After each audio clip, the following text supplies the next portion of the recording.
আসসালামু আলাইকুম ওয়া রাহমাতুল্লাহি ওয়া বারাকাতুহু।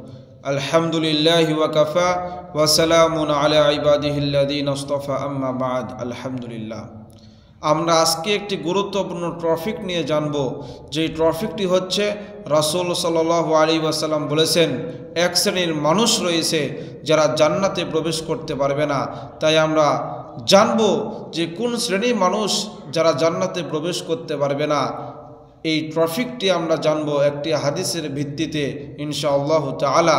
হাদিসটি হচ্ছে আন আবি দারদাই রাদিয়াল্লাহু আনহু আনিন নবী সাল্লাল্লাহু আলাইহি ওয়াসাল্লাম ক্বালা লা ইয়াদখুলুল জান্নাতা মুদমিনুল খামর। আবু দারদা রাদিয়াল্লাহু আনহুতে বর্ণিত, তিনি বলেন রাসূল সাল্লাল্লাহু আলাইহি ওয়াসাল্লাম বলেছেন, নেশাদার দ্রব্য সেবনকারী জান্নাতে প্রবেশ করতে পারবে না।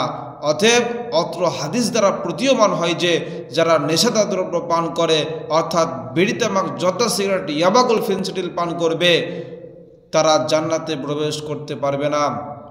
হাদিসটি বর্ণিত রয়েছে ইবনু মাজার 3376 নম্বর হাদিস। আসসালামু আলাইকুম ওয়া রাহমাতুল্লাহি ওয়া বারাকাতুহু।